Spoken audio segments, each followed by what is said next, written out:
Hello, welcome once again to Pale Blooms and Beyond. Thank you for joining us today. If you do like the programming you see here, the musicians and artists that I visit with, please be sure and hit the like button below and also subscribe to the channel.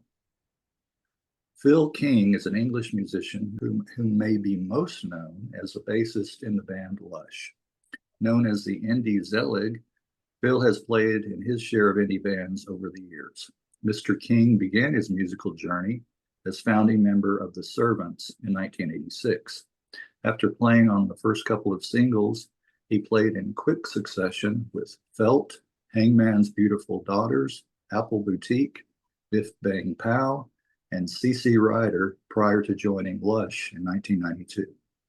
The band would be a more permanent fixture for Phil until 1997. Post-Lush, Phil would join the Jesus and Mary Chain as touring bassist from 1997 to 1998, and then a second stint from 2007 to 2015. More recently, Mr. King has played in Fallen Leaves and his latest project, Population 5. Oh, and let's not forget my guests work with artists like Jackie DeShannon, Brett Smiley, John's Children, and John Howard. And if I've forgotten anybody, hopefully they'll come up in our conversation. Well, welcome, Phil. Well, hello, glad to be here. Thank you for being here. And take us back to the beginning. Where were you born? I feel like I'm at the psychiatrist. Can I lie on the couch? You need to lay down first. Might not get up again. You might not. I grew up in South London, Morden. It's at the end of the Underground line, the Northern Line, which used to be the longest from Morden to Finchley Central, which was my aunt lived, was for years the longest underground train line. It's just suburbs of London, really. And growing up, it was great in the 70s because you could go to lots of concerts. You didn't have to always go into London. In the suburbs, we had, Croydon, Kingston, where else do we have? Ewell. There was lots of places you could go to see concerts. Before I was into punk, I'd go and see, AC/DC at the Marquee and Judas Priest and Twickenham Winning Post. UFO. I had a friend. I'm blaming I had a friend at school who was really into hard rock. I liked it, but I was more into David Bowie really and Roxy music. But that was 1975. It all tailed off really. Yeah. So for the live experience, I went to see those. But and then punk hit. Yeah. And and I went You to those. mentioned a couple UFO. This is the first time that has been mentioned doing these interviews. But that's always been one of my favorite bands. Yes. Oh, right. I saw them at I used to go to the Marquee in Wardour Street. I saw them around the time of Fawcett with Michael Schenker. Right, with Michael. Right. And Judas Priest. I tell people that was the loudest concert I've ever been to. Even louder than my band. I think it had to do with it was a kind of a smaller area. Arena. What year was that? Oh, that was late 70s, early 80s. I think it was maybe, more closer to 80, 81, I believe. Yeah. They played on the Ogre Whistle Test, a TV music program. So I saw them. I saw them. Twickenham a few times. Saw them at Croydon. Saw them at the Roundhouse in London, the Marquee. But then when punk came along, that kind of wiped all that out. Well, yeah, you guys over there, I'm very envious because, like you referred to earlier, you said there was a concert just about every night. Somebody, and here we get them so few and far between. And usually not the underground or alternative bands. We get the big name bands. It's funny because years later, in about 2012. The Jesus and Mary. When was Obama elected? Was that 2012? I believe so. Yes, I think so. It was the day that Obama was elected.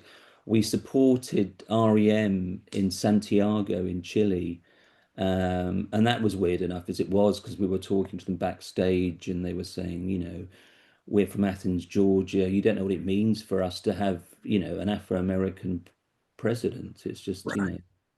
And then I went back to the hotel and I got in the elevator, and KK Downing from Judas Priest was there Is that right? with the bass player. I think it's Ian Hill. Anyway, I said to him, I had a few drinks, so I wasn't shy. I said, "Oh, I saw you at the Twickenham winning. I saw you at the Twickenham winning post in 1975." Yeah. And he said, "You look about 12." And then the bass player went, I remember that gig.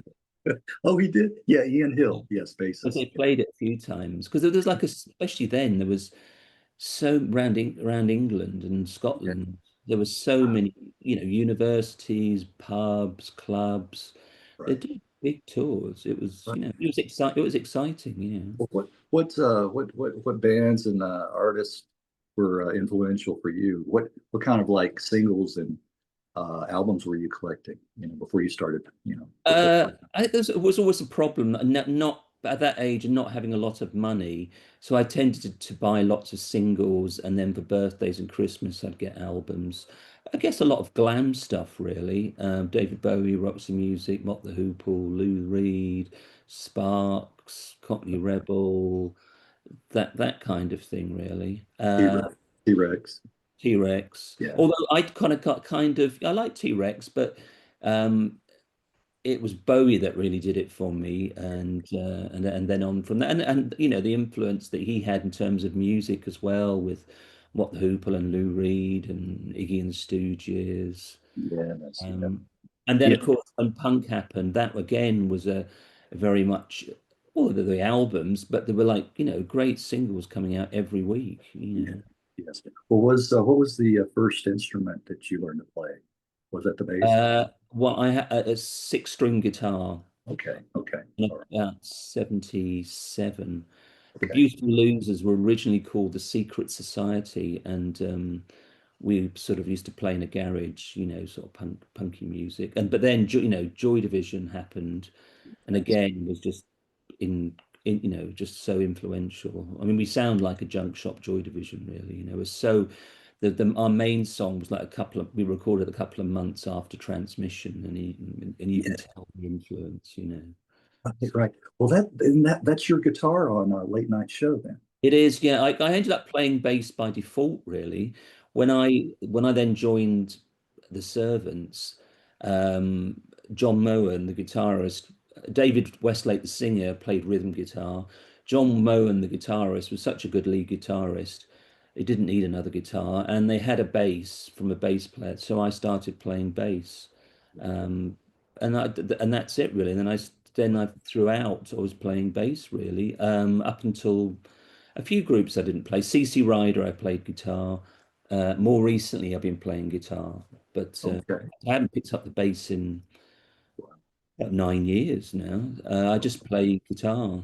A good guitar. Well, I forgot to ask you about your parents. Were either one of them musically inclined at all? No, not No, not really. No, really, not really. Okay. Wonder where just that G. just Wonder. sort of self-taught. You could get a guitar tuition book and it'd have little stickers that you could put down up the neck for playing the chords. And I just, when I first had it, I couldn't even tune it really. Yeah. It didn't matter. You were just learning the shapes. Yeah. It's Yeah. punk anyway, so it wasn't as Yeah. important. Right. Right. Yeah. That DIY ethic was, Yeah. yeah, like that back then. Well, that's very interesting because I like that guitar on late night show. Oh, Uh, great. Thank you. yeah, and it's the precursor to some of the sounds that came out later too. I couldn't believe that. That's why I asked you, was it at 1980? Because it doesn't Oh, right. sound Yeah. that. Well, our first concert was in 1980, supporting the Sound, because they were a local group. The recordings were 80, 81. Um, the latest 88, early 81, sort of. Okay. Well, it's still early for that sound. Yeah. It's kind of a chiming guitar. I like that. I like that. Oh, Uh, great. even reminds me a little bit of what the Chameleons would do. A little bit later. Oh, Yeah, yeah. yeah, yeah. So Well, one it, of my, and it never, we sort of recorded it. Adrian Borland produced it, and it never came out at the time oh, till about 10 years ago, I thought was it? A German label said they'd put it out for us. And the interesting thing was the guy that mastered it, who works for Ace Records. Uh, he actually he happened to be the engineer who recorded it so it was quite sort of came It's full a, circle, really. yes, well, sir. Yeah, that Interesting. my eyes, and really perked up when I saw Adrian's name there. He played piano and also sang on that. So, Well, you say he was, he was a great help starting out. He was very enthusiastic, sold us our first drum kit, gave us gigs. It was brilliant. yes, yes. Sad to Big hear sad about. loss, I know. Exactly. But that's been some time now. Yeah. Well, we'll talk about founding. You're a founding member of the Servants. How that band got together. Um, I basically after the Beautiful Loser split up, and I must admit the next couple of years, a lot of music that happened when it was started going a bit gothy, and it got a bit. I mean, I liked the Cramps early on, Susan the Banshees, um, but I wasn't enjoying I wasn't enjoying the music as much. Um, I was even maybe a bit disillusioned by it all. But then I started getting into kind of more 60s music, and then things like Orange Juice, uh, and then I saw an ad in the NME Musical Express had, this into Velvet Underground, Smiths, Orange Juice. So I answered it, and that's how that came about, basically. And we were kind of a bedroom band. We used to just play with the drum machine. But then finally got a drummer, and we started doing shows. And we was 1985, and it was kind of just the right time. There was that whole C86 scene, and our manager and the guy who ran the record label, Jeff Barrett, was brilliant. He had a lot of connections. He did press for Creation Records. So we got shows with, Primal Scream and Felt and the Jesus and Mary chain. So, and again, it was a good time for shows because lots of enthusiasts were putting on little clubs around the country so you could play. I mean, obviously there was no money, but it didn't matter. It was just fun. Right. It's fun to do And that. also the music press covered it as well. So, Oh, okay. Well, and that was my kind of doorway that didn't hurt. Yeah. to meet other bands, and that's how I ended up job playing with Felt. Okay. I think in the first Enemy interview you did, it said I had an unrequited love for Felt, and Lawrence saw that. So when the Servants split up, sadly, he asked me to join to play with Felt, and through that, Okay. Biff Bang Pow as well. Well, I want to go back to the Servants. I have a copy of I guess it's the compilation Reserved. Yeah, And you played on the first couple of singles, both from '86. She's Always Hiding. yeah. I like the mellow mood in the beginning. Oh, great. And it does remind me of early Felt. And and again, the guitarist John did go on, play with Felt and The use. funny thing is, he didn't really know much. He didn't actually know very much about Felt. Didn't know about Felt. I had to point Is out. that right? Is that right?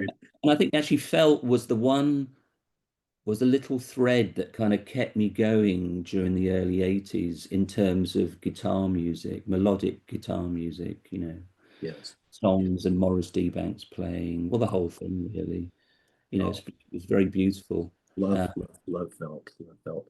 And then from the Sun, A Small Star. Favorite is It Takes No Gentleman. oh, great, yeah. I like that jangly guitar. And again, you said, you referred to the C86 sound. And then it would also be a blueprint for bands probably a year or two later on that, The Sound of Leamington Spa. Oh, right, yeah. Yeah, there. I have like all three copies of that, and that's how I found out about a lot of bands too that were on that. So they all kind of, So echo. they actually asked us to, years later, they asked us to be on that. Oh, It okay. didn't happen in the end, but Yeah, yeah. yeah, yeah. You would have fit nicely on there. But I also like The Sun of Small Star. I like that one as well. That's another one. Yeah, it's great. It's a shame we only did two singles and a John Peel session, which is on that compilation, and that was it. It's a shame we didn't get to record an album because we Right. had lots of other good songs, you know. Right, right. Well, speaking of Felt, what release or releases did you play on? I am on a felt. I was kind of like their live uh, bass player. So I didn't. I am on a felt album, but I'm the silhouette on the back of it, on the back of Poem of the River. I didn't Okay. actually play. I played with them for about a year. I toured with them. I was in photos. I was in videos. But the guitarist who played live also played bass, so he played bass on the album. So I was kind of a live bass player. I didn't mind. I mean, Felt were like my favorite group of the 80s. So it was, a pleasure just to be playing with them, and hang out. So I just love, their sound. I've always enjoyed that. Uh, now you're a noted bass player. How did you come to play drums on Primal Scream's music video, Gentle Tuesday? Uh, I wouldn't say I'm actually really playing. I'm kind of trying, I'm just pretending to play. Okay. Um, it may sound very superficial, but the reason they got me to play drums because they like my hair. Okay. Okay. I remember going to see them the first time in London, and it was a creation night bill. It was the Weather Prophets playing their first show. Oh, Felt, I think Morris D. Bank had left for the final time, and Primal Scream. And I remember I walked in, and I could see Primal Scream looking at me. They're all staring at me, and I found out afterwards because they like my hair. oh, your hair. I just Hair. had this. I didn't have this. I didn't know you were going to mention them, but I had this Oh, note. the Weather. Oh, yeah. Yeah, yeah, I yeah. used to see them quite a lot. And we used to support them in the servants, and Yes, yes, yes, yes. I just had that right over here. And it was good. And that was a great thing. It was all kind of interconnected with all the creation bands, and it was a bit of a scene. So it was, It was, and everybody kind of, you were all kind of starting out and everything, so there weren't really a lot of huge egos and things, and so no, no, people not were, no, not at all. No, I yeah, mean, it was great. Yeah, starting out, you would do, whereas later when I was in Lush, yeah. you'd have a big crew, you'd have on tour catering, you'd have hotels, nice hotels. It was all very basic, but it didn't matter because you were just, you were doing what you wanted to do and you were playing on tour, playing in Europe, and it was exciting. It was, especially when you do it for the first time, it's exciting, Yes, yes, it is, and like you said, it's what you love.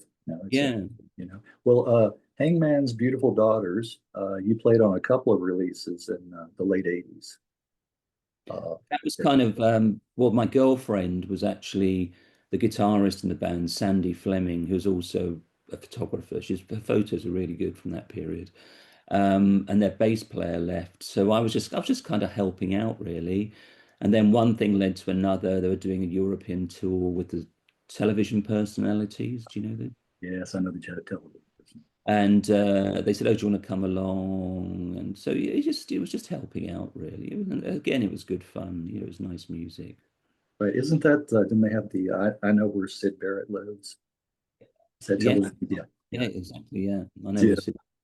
And they actually they supported because of that song. They supported David Gilmour at Hammersmith Odeon, and then Dan Tracy was always very mischievous, and he actually during the song he actually said his actual address in Cambridge, It came out. and then they got kicked off for that after. Yeah, it comes through his songs. You can tell he's very mischievous, like you said. Yeah, he is. Yeah. Apple Boutique. Uh, that was you and John. That Uh, came about because I wrote it. This is what's so good about it. I just wrote a song at home. I did a little demo. I took it into the creation office, and they had a little. It was just for voicemails for the phone, and they just played the cassette and just said, "Oh, that's great. Yeah, let's do it as a single." And that was it. And just okay. put it out. So then I ended up after Felt. I ended up putting a band together and playing as Apple Boutique. I think because I was always kind of, I'd see the singer and I'd think, maybe I could do that. But then when you actually do it, it's a lot more difficult than you imagine to, Right. Yes, I can imagine. And just the organization, and we did it for a while, but it what the I think the record captures it perfectly, really. Well, who else did you pull in for the band, filled out the band? Oh no, no one that was in any other bands really. Just Couple of singles that yeah. were I did one single. okay, one single. Okay, okay. Um, Now I've enjoyed the instrumental, "The Ballad of Jet Harris," and again a tribute to the original Shadows member. But that's And very felt sounding. yes, it is. Yes, it It's is. funny how, years later, with the internet, you could search. It became a popular song in Valencia, Ah, okay. in and like a chill out song at the end of the evening Yeah, in the clubs, which is it's quite weird. Yeah. yeah. Well, doing these interviews, talking to a lot of musicians that came up in the late '60s, early '70s, talk about how the Shadows, how influential Hank Marvin's guitar, you know, were. But that's nice to see, a tribute there to another member. Oh yeah, 'cause I used to had a day job where I would work on newspapers, um, and I found a huge Jet Harris file, and I was reading through. He had quite a tragic. He was in a car crash and had drink. He had a tragic kind of life post Shadows. So that's why it was kind of. It's got kind of that's why it's quite slow and not mournful, but melancholic, I would say. Melancholy's a I good did word. try and get a copy to him and when he was still alive, but I didn't manage to in the end. But It didn't. and he was a very cool looking guy as well. Yes, yes, you're right. Yes, you're right. You're right. Well, then in 2011, there was a compilation, Paraphernalia. Yeah, Paraphernalia. A paraphernalia. Yeah, um that was of for example, boutique single, some demos, and some live songs. Yeah, because we played around in London at clubs and things, supporting other groups around that time. Okay, okay. So when did that come to an end? 89, early 89, I think. Well, it's interesting to see you played on a couple of Biff Bang Pow releases. It looked like they were from '88. Yeah, that was before, just slightly before. Yeah. Okay. Because did you see my interview with Ken Popple? Oh no, I haven't. I should see that. No. Okay, okay. After this, so you don't have to scroll. It wasn't that long ago, but I'll send you the link so you don't have to scroll through. But yeah, he was very interesting. Oh, Yeah. great. Yeah, because I mean, he was in the early days of creation. Yes, yes. Uh, and you played on the Love Is Forever album Yes, that's right. Yeah. and the single She Haunts as Yeah, well. we used to go to Germany and tour there. We did Yeah. a tour with Felt there, I remember. Oh, But okay. How were the crowds there in Germany? good, they were good. Yeah. You went down well over there. Wow. Okay. We'll talk And a yeah, little. and Alan's always very entertaining, Oh, yes, And yes. Lawrence, of course, say no more. Right. Don't need to talk about that. Well, He's had enough press. right. Oh, that's good. Well, talk a little bit about CC Ryder. Band was formed in Scotland, right?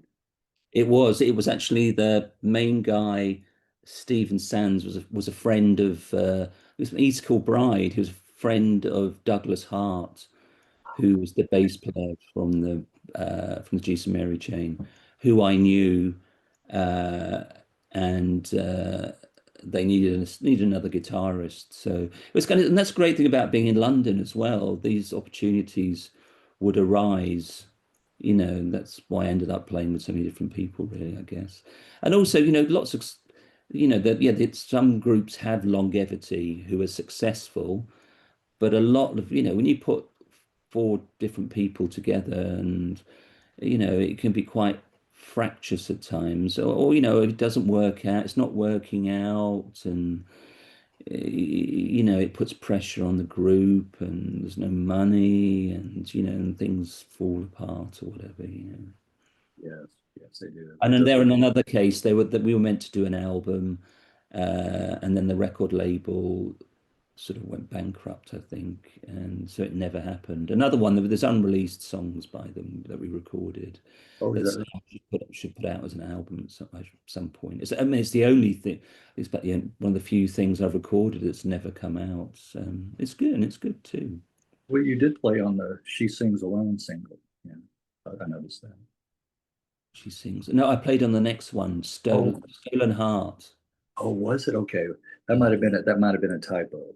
'Cause, Or it might be Wikipedia. well, fast forwarding to '92, how did you come to join Lush? Well, I had a friend.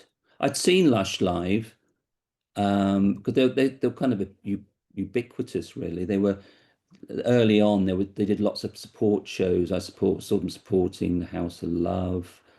I saw them supporting Felt, um, and I had a day job at that time working at the NME. I was doing picture editing. I just sort of kind of fell into it, really. It was brilliant. I mean, that's a good thing then, it's not like today, I guess. It's just word of mouth. You'd meet someone and they'd say, "Oh, I can't. Can you work? Can you cover for me?" And that's how it happened. And they knew I knew a lot about the music. I read the music press every week, and that was knowledgeable. So I had a day job working at the NME, and a friend of mine, Polly, knew Lush, and the bass player, end of '91, the bass player was leaving, Steve Rippon. So I mentioned it, and I just basically met up. I didn't even have an audition. I mean, I never had auditions really. Um, I just met up with Chris, the drummer, and Mickey, the singer, in a pub which became quite famous, the Good Mixer in Camden, around the time of Britpop, and just to see if they got on with me, and that's kind of almost the most important thing because you're spending all your time 24/7 with other people, and so you've got to know that you're going to get on with them, and obviously they knew I'd been in all these groups and that I could play. You gotta have good chemistry. Yeah, Yeah, they knew I had my chops, as they yeah. say. You could own Um, your shop. Yeah, so I joined that. I joined them, and that was like a roller coaster because they were just about to put their album out. They had this 32-day English tour, and as I say, they had it was a completely different level to anything I'd done before. I'd only ever played in England and shows in Europe. Went to America, big long tours of America, and then we did Lollapalooza with. yes, that was one of my next questions. Yeah. Um, Well, how was touring the U.S.? Was that your first time to do oh, it that? was really exciting, Yeah. really exciting. I mean, especially for I grew up reading, American well, as we call them, American comics, DC, Marvel, Yeah, yeah, and everything seemed more exciting, of course, American TV. I'd been there once before on a short holiday, but going on tour, yeah, it was amazing. It was funny because I remember we arrived at the airport at JFK in New York, and I was really excited, but the rest of the group had been there so many times. They were like, "Oh, where's the limousine?" Like, quite blasé. yeah. Whereas me, driving into Manhattan, just looking at the Yes, all skyline, of it. Yeah, I've heard things that. like having sushi for the first time, It's uh, a little eye-opening. Yeah, yeah, and also because they'd played. I mean, by the time I joined, they'd already played 200 shows or something like that. They played a lot of shows, and they've been to America a few times, so they'd built up a following. So there was an audience there. So yeah, it was really exciting. yes. We'll talk about the Lollapalooza tour. Uh, when was Yeah, that? it was like a traveling. Well, it was a traveling circus, really. They just arrived in a town and basically took it over. We would stay, at nice hotels. It would be all the bands, the crew, and we had Jim Rose Circus. Do you remember? Do you remember them? Yes, yes, I do. Yes, Yeah. I do. But that, and it wasn't for us. I mean, it wasn't a lot because you only played three shows. Normally, when you're in a group, especially touring America, partly because financial reasons, you've got a crew, and you normally play 6 days out of 7 on Lollapalooza because it was such a big thing. We played 3 shows in a week, and we had a good spot because we were the first on. So especially when we were playing in fields, the Yeah. audience like excited. Well, because I don't know if they're excited for us. I think that they're excited to be at Lollapalooza, and also the fact that Pearl Jam were going to be on after us. Because when they were put on the tour, they hadn't sold that many records, I don't think. But by the time they had, it'd gone through the roof. So there was a lot of anticipation for Pearl Jam. So yeah, it was really exciting. I mean, poor old. I mean, I used to watch the Jesus and Mary Chain, but they had the worst slot really. They were on after Pearl Jam, I seem to remember, Yeah. and playing daylight, and well, they didn't really enjoy it. Well, I know they didn't enjoy it because our first show was in San Francisco, and we had the cabin next to them, and we could hear after their set lots of things being thrown around and swearing, and the rest of the band was standing outside. No, they hate it. I think it was quite funny though, because I heard that it was explained to them that it was a festival where everyone's is of equal importance. And Jim said, does that mean to say we get to use all the lights and the PA and the Red Hot Chili Peppers lights? And they went, no. So that was No. the reality of it, really. But yeah, it was very exciting. Yeah. Right. Well, speaking of Jesus and Mary Chain, did you see them when they would play with their backs to the audience?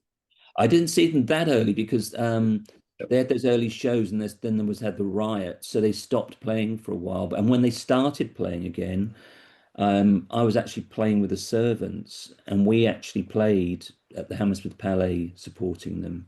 We literally went. It was us. Sonic Youth played as well, and the Juice and Mary Jane. We literally went on as the doors opened, at that show. So.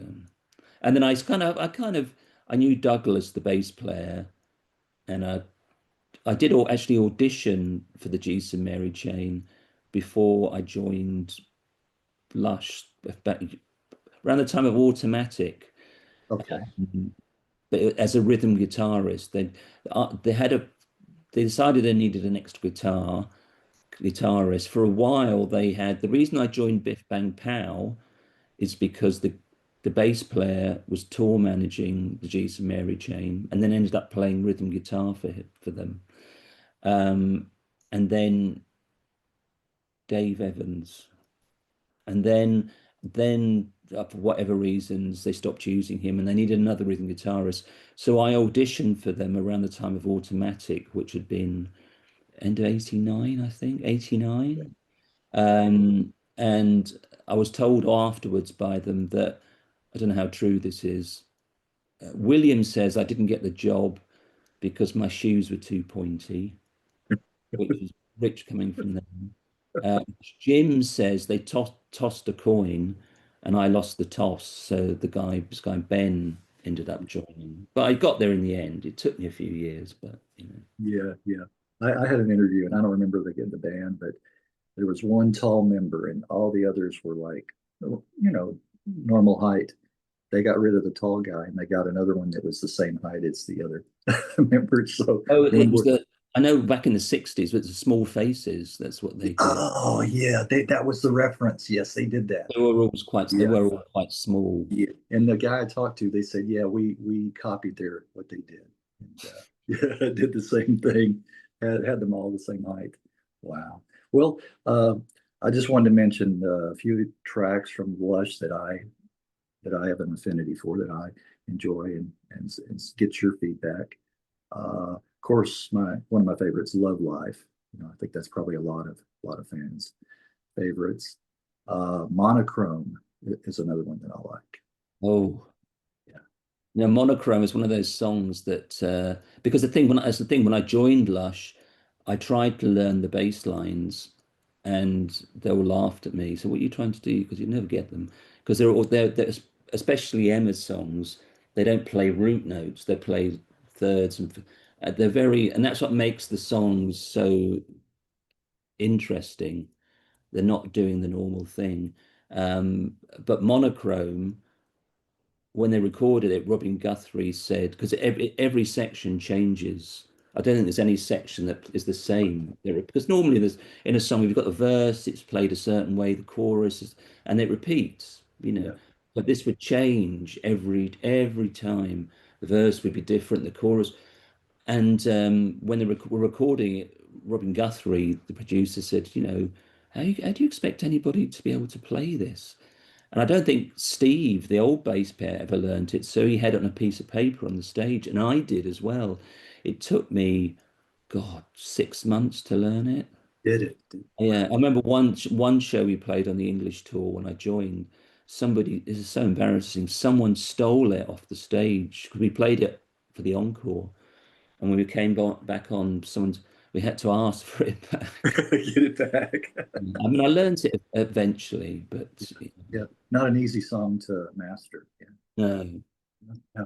But Um, very beautiful song. very beautiful. You're right. And I've always really enjoyed the instrumental "Light from a Dead Star." Oh, Yeah, it's yeah, that's a nice one. Uh, and then "Desire Lines." I like the slower moodiness. It reminds me a little bit of a Slow Dive, another band that I like. yeah. And it's quite a bit of sort of my bass playing on that. It's quite a bit like bit felt influence. It's funny actually because I remember Lawrence telling me years later, it was like Phil, I had the radio on and they played this song and it was brilliant. And then it was Desire Lines by. It has got a bit of a felt feel to it as well. I think Yeah, yeah, yeah, moody. I can hear that. Yeah, moodiness of it. Now, the guys from Jesus and Mary Chain remembered you when you auditioned, and is that what prompted them to add you as touring bassist? Um, well, I stopped wearing my pointy shoes. Yes. Oh, that's what did it. Okay. No, a manager at the time had been working at 4AD, which Lush was on, and they needed a bass player, and my name came up, and that was. But to be honest with you, initially, because Lush ended so tragically, we know with Chris killing himself, um, I turned it down. I just thought I was back working. I'd come full circle. I was back working at the NME, and I didn't want to do it initially, but then I just thought, oh, you're an idiot. You know, you should do it. So I did it. Yeah. And then they You know, split up. And then they you know, split up. then they split up after. And it was Well, like that was it was a real roller coaster. You know, that it gets was. on, and Yeah. Well, um, briefly, it was exciting to play live with them. you're talking about briefly going back to Adrian. Mentioned before we started talking that what a neat, nice person he was. Yeah. Did you see any warning signs with Chris? Yeah, I mean, I with Chris. What's the thing, isn't it? It's in retrospect, yes, but at the time, you know that they say, you know, with although it was more extreme with the incursus because he was having epileptic attacks and Right, right, uh, Chris was always a very happy-go-lucky, positive guy. But in the last year when we were he just became a bit quieter. And I just thought he was 30. I just thought, oh, maybe it's because he's questioning and being 30. And so, but yeah, it was completely, he didn't have any, later you found out Adrian had mental health issues.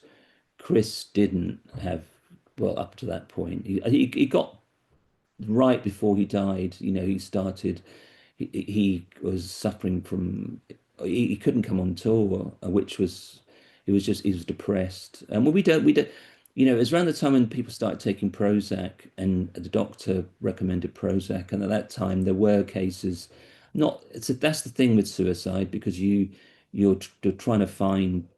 It's like it's like a detective story, you're trying to find the murderer or the reason for what like Columbo. All of that's at the start. So anyway, so you're trying to find a reason. I don't know, maybe the Prozac had a bad reaction. I don't know. I mean, I know it's a bit of a cliche to say it's the last person you'd expect that to happen to, but it really was. I mean, I can give you an example, because towards the end we had new management and they were trying to get us to the next level. So they put us on tour with the Gin Blossoms, and it wasn't a good fit really. I remember we played a New York show at a venue that we could have headlined, and our fans couldn't get in because of the tight security. And I remember we went to a bar and to drown our sorrows basically, and do you know Mark Eitzel, Yes, yes. American I'm music? familiar with him. He was Yes. at the bar, Oh, was he? and I Okay. got drunk with him and just moaned about, touring or whatever. And Chris was in a good mood and was being friendly and partying. And then Chris died, he thought Chris was me. He wrote a song about it, but he thought Chris was me. So, so it shows you can never can tell. No, you can't. No, you can't. And like you said, some drugs people react adversely. I mean, you're not saying it was Prozac or anything, but it doesn't always work for everybody. No, Things do. Well, you did toured with Jesus and Mary Chain, 97 to 98. and And we split up on stage okay, okay. at the House of Blues. It was the House of Blues for us. We in Los Angeles. Well, they, hearing over the years, they're pretty volatile personalities anyway. So Yeah, they are. I mean, I think they've calmed down a lot yeah, now. yeah, they Um, mellowed with age. yeah. But on stage, okay, okay. Um, but we had to finish the tour without William left. Uh, but the show only lasted about 10 minutes. They had a fight the night before in San Diego, on the way back from San Diego, and Jim and Ben got really drunk.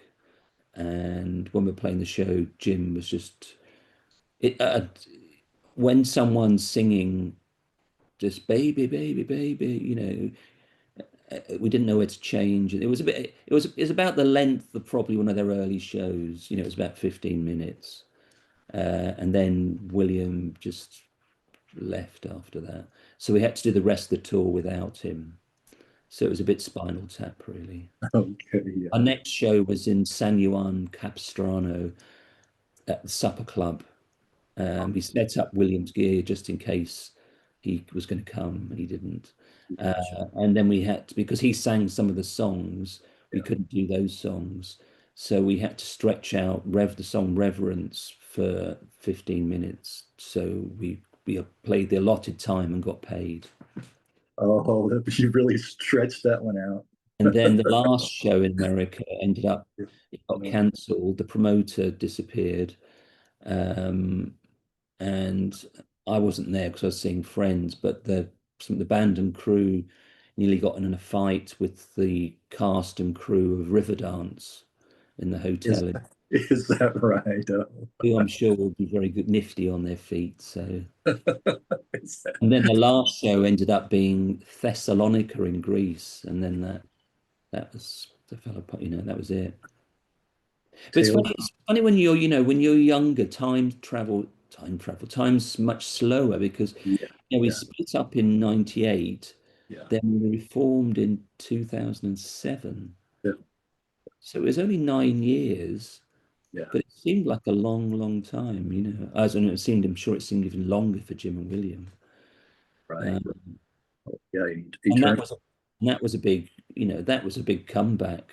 Playing Coachella, which was Yeah, incredible. As the sun's going down over the mountains. I And I can. remember the bass when they did a boom, boom, boom at the start, just like Honey. You could hear it reverberating back across the mountains. And they have these big lights, like these old studio light, Hollywood studio lights, sort of burning into our backs. And And then Scarlett Johansson came on stage and sang backing vocals. So Did she? Okay. Yeah, she does have a nice voice. yeah, just because it was because of Lost at the end of Lost in Translation, Okay, they right. had to play Just Like Honey. So Yeah. we thought she had an album that was coming out. I came out around that time, so they thought, oh, let's just ask her, and she was great. She was really nice. She agreed to do that. Well, that was a nice, yeah, setting to play, like you said. Wow. I could imagine that, coming off the mountains, like you said, that reverb, that was an ideal location. Wow. Well, again, you played for up till 2015.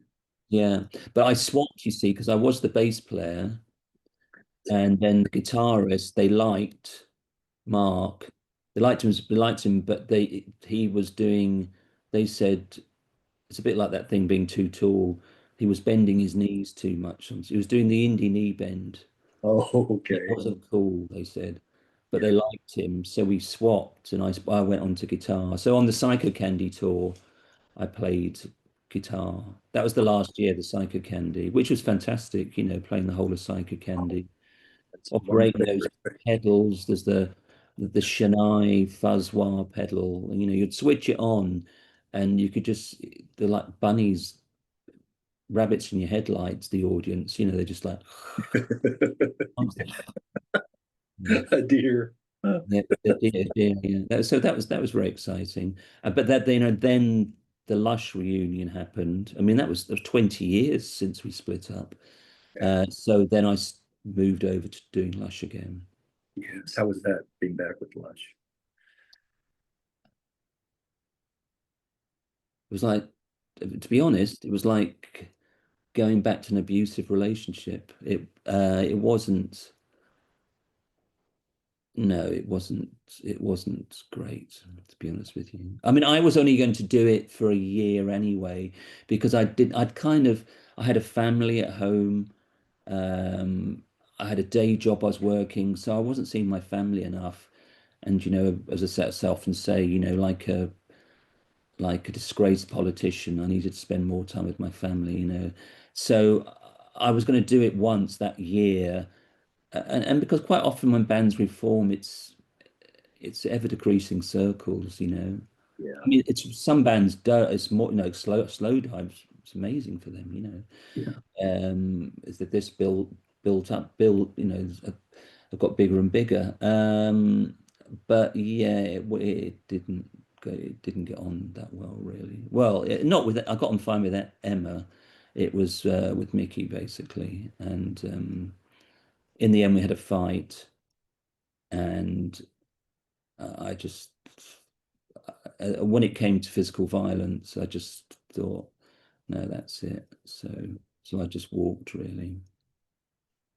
Something like that. Yeah. Yeah.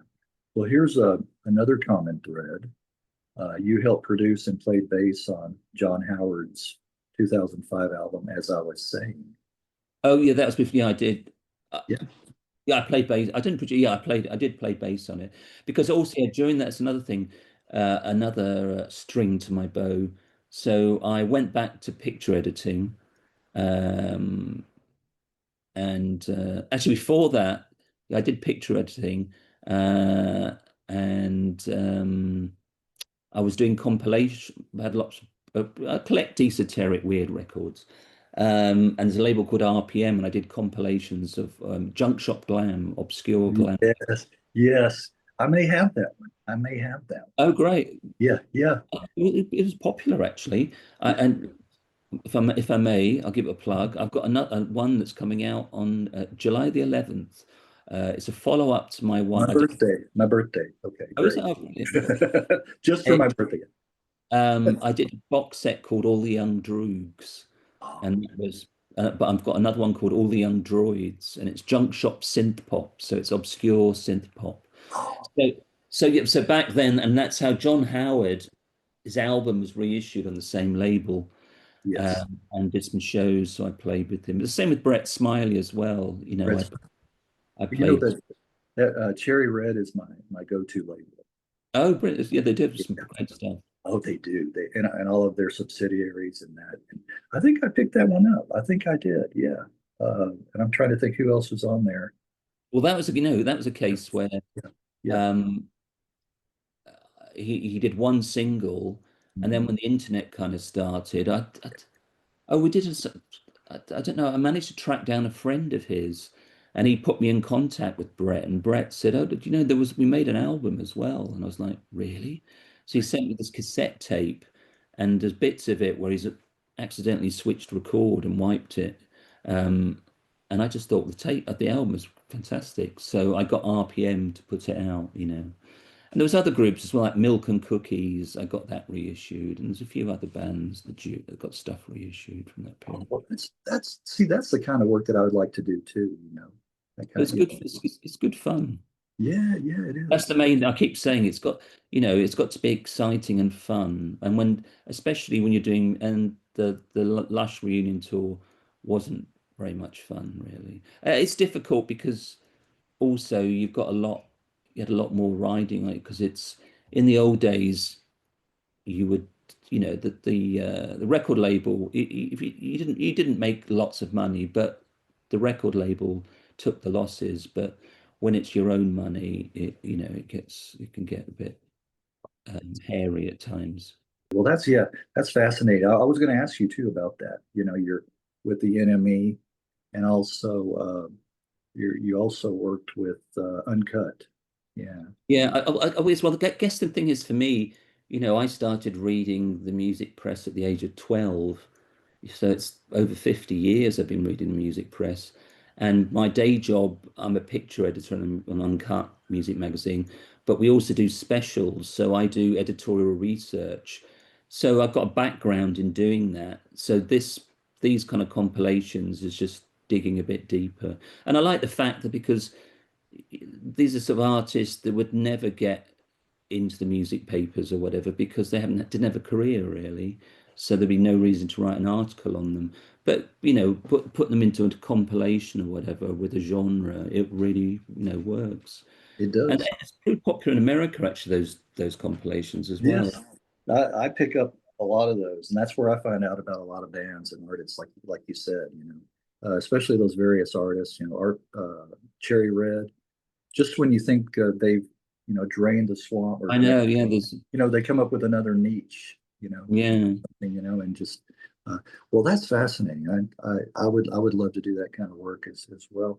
Well, here's so again, going back to John Howard, I had an interview with him. Oh, Uh, did you? so I'll send you that one too. So I'm finding a lot of common threads going through these. A couple of years ago now it's been, but I'll send you the link to that one too. Uh, Okay.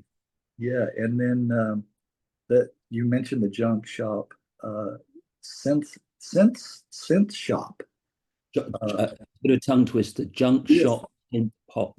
synth pop, yeah, from Um, 2012. Yeah, which one? Junk. Which one's that? yeah.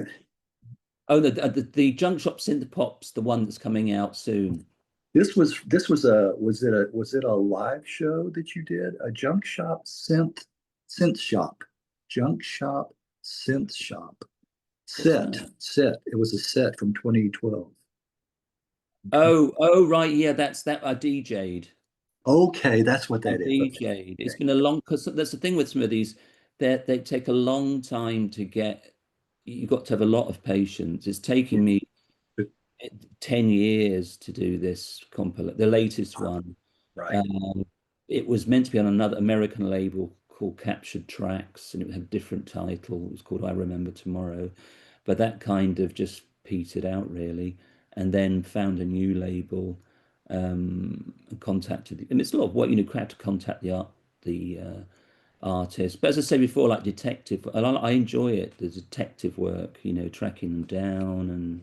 I do too. I do too. Doing these interviews and just collecting the music, I enjoy that. Finding out, I just all I need, well, I'm hoping for now that there must be some Philip King out there that will rediscover me.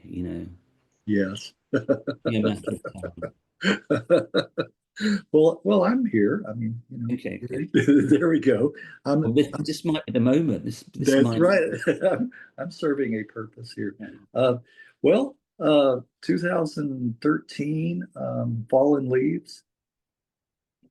Well, talk a that was little bit. actually, yeah, I was in the, is that what you read? Is that Disco? Is that Wikipedia? Where, Yes, uh, unfortunately, yeah, yeah, uh, that's the thing, you see. I should really, because sometimes but I can't bring myself to do it because yeah, sometimes when you look at musicians' Wikipedia's entries, they're yeah, so detailed. You think yes, they must have written this.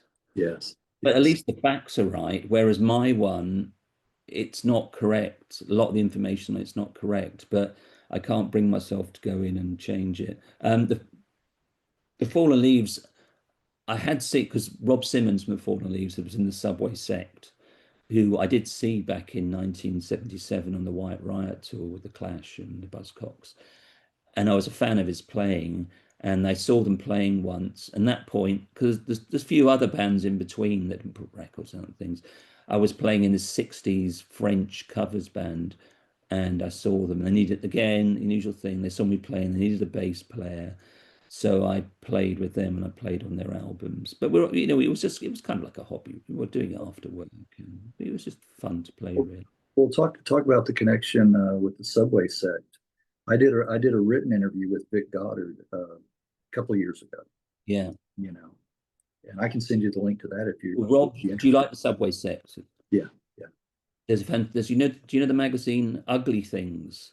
yes, yes. Rob's done a four-part story of being in Subway Sect. It's fantastic. It should be someone should put it out as a book. It's really good. And it's Yes. funny actually because I was been living in Portugal, but I'm going to move back to London for a while, and I literally live just round the corner from Rob Simmons. Oh, is that right? Okay. Okay. Yeah, I can send you the link to that if you're interested. All right. And I know in our messaging back and forth, you mentioned John's Children.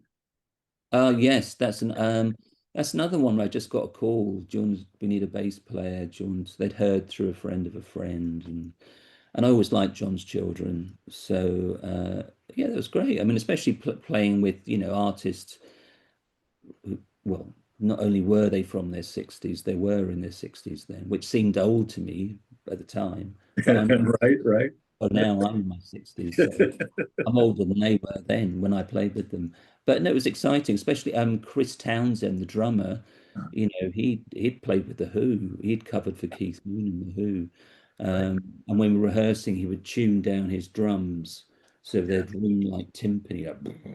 Oh, right, right. That's And Boz Bora, yeah, Morris's guitarist, played guitar. I only yeah. played one show with them, and I did a radio session. That was it. But yeah, that was Okay. good fun. Yeah, A good good fun. I could send you also I talked to Andy Ellison. Oh, Like, great! I'm hopefully going to see him later on this week. is that right? Okay, I'll Yeah, send you that link too. Yeah. his book's very good. Yes, yes. And it was a really interesting interview talking to him too. Yeah. So I'd definitely like to hear that one. yeah. And he was in Radio Stars after. I mean, Right. I saw Radio Stars at the time. It's funny because he came to see us at the Roundhouse, the Jesus and Mary chain, and he was telling us how the Radio Stars actually closed the Roundhouse because they played so loud. Did they? They stopped having concerts at the Roundhouse for 25 years or something. He was like, oh, we were the last group to play it. So, Oh, wow. Yeah, he talked about his acrobatics oh too yeah, on stage and which he doing still does. yeah, He he's still must be very active. You know, he must be nearly 80. he stays in shape. Yeah, he I know does. he looks great. He's really fit.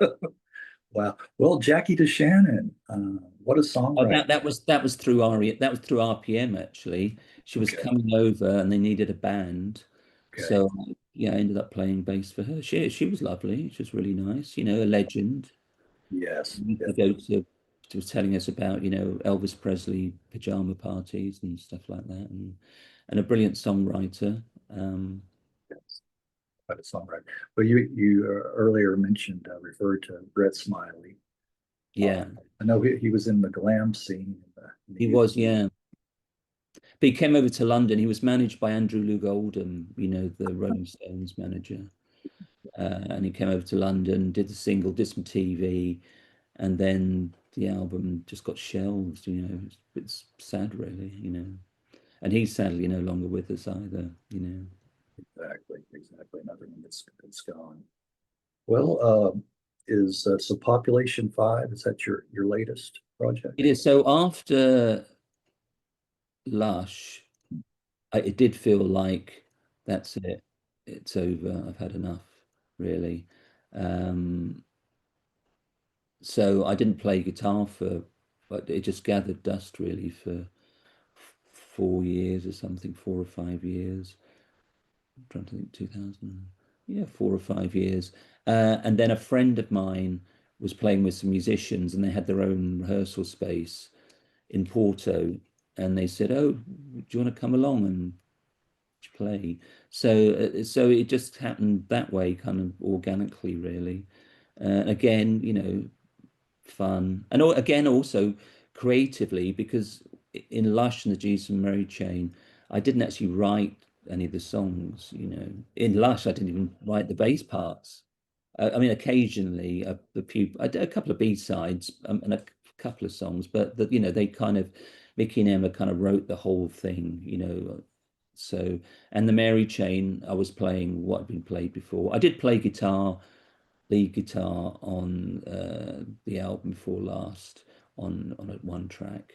Um, so it was good to be creative and actually be involved in the writing process, because the Apple Boutique single, I wrote that I wrote myself.